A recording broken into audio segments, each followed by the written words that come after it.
At Native Maine, we work with over 88 local farms and producers across the state. It's such an honor to be able to work with such amazing farmers and manufacturers.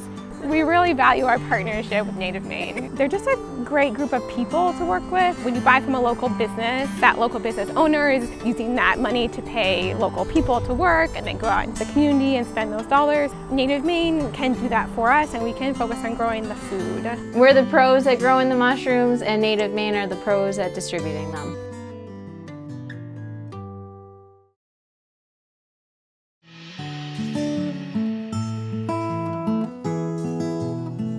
Hi, and welcome to today's episode of Plate the State. We are in Kennebunk at the Hancock Lumber Kitchen Design Showroom, and we're so grateful that we get to cook here. And I know what we're doing for today's recipe, and it's one of my favorites. When I was in Portugal, I used to eat it all the time, and we're really excited to share it with you. Let's go see what Chef Josh has started. Rumor has it you're up to something fishy over here? I am up to something fishy. We are gonna do one of your favorite recipes, salt encrusted fish. And I know you had this in Portugal and it was great, but I want to show it to you with some local fish, okay? So what we have here is this is a whole haddock. We got this from our team down at Harbor Fish Market in Portland. Zach, Nick, Mike, Dan, the whole team there. They're great, they're super incredible. Look at this fish, it's so perfect, just came in, and we're gonna show you how to do this. Now I did this recipe last week when we were testing out for this episode, and I did it with some bass, some black bass. It came out perfect. But I really wanna showcase haddock, okay? The big difference is bass, snapper, any of those fish, they have a tougher skin. As you can tell, haddock doesn't. Haddock has a very thin skin. So I'm gonna show you a way to do this, but still kind of protect the fish and incorporate some aromatics, okay? What I have here is about a dozen egg whites, okay? And I just have some simple kosher salt. I'm gonna mix this together until it feels like wet sand, basically. Now, Maggie, this recipe might be a little bit more intricate than you're used to, but the payoff is so much better, right? It's so good to do something like this. A little bit more effort, right? But again, it's gonna be so much better. I mean, you have nothing else better going on, right?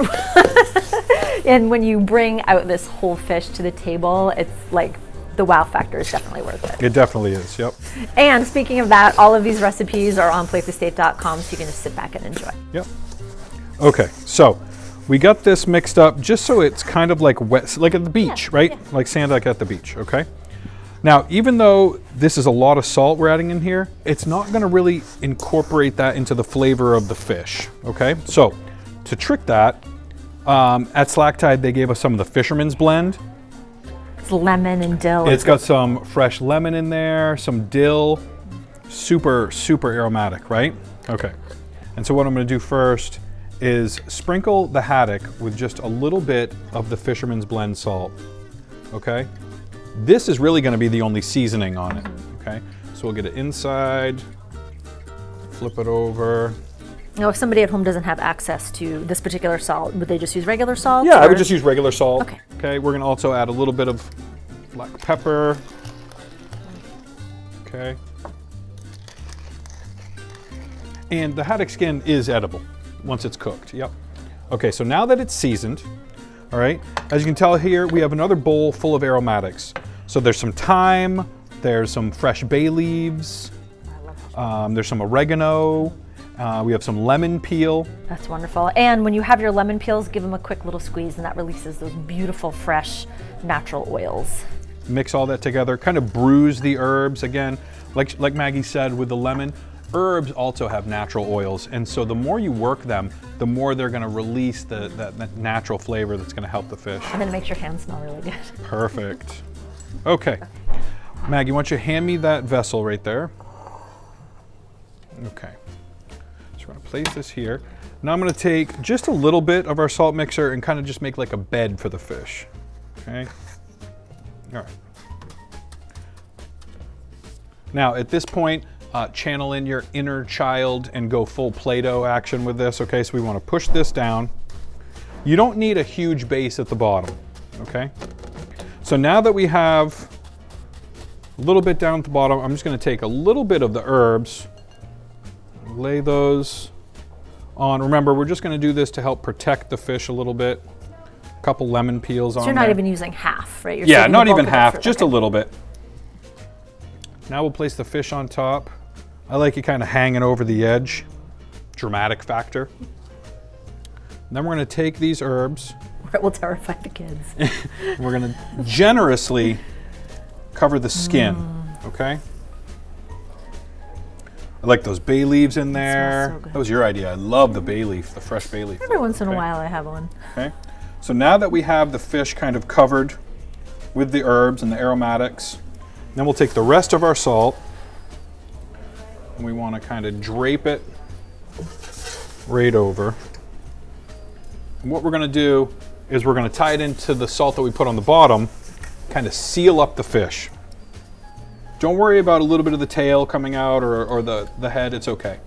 You could also remove the head completely and the tail completely if you'd like. And then we're gonna add couple little designs on there. So I'm just gonna give it a little bit of pepper. I like that aromatic that the caramelized pepper gets. Now, because we're using haddock will inherently have more moisture in it, like pollock or cod. So there will be a little bit of liquid that comes out from here, and that's just the haddock leaching out some of its natural juices. That's fine. That's completely fine that it does that, okay? But if you're gonna use haddock or cod or one of these style of fish, make sure your rim or your dish that you're putting in has a little bit higher rim, okay? So this is gonna take around 35-40 minutes in the oven.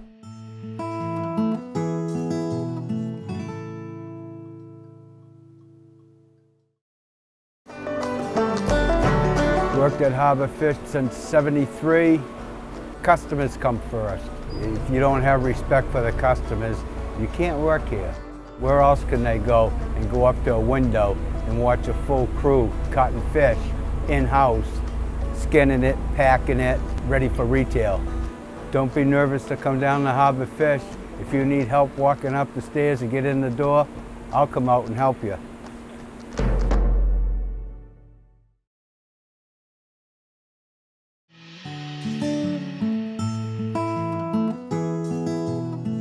Welcome back to the second half of today's featured recipe. This gorgeous salted baked fish just came out of the oven and it is gorgeous.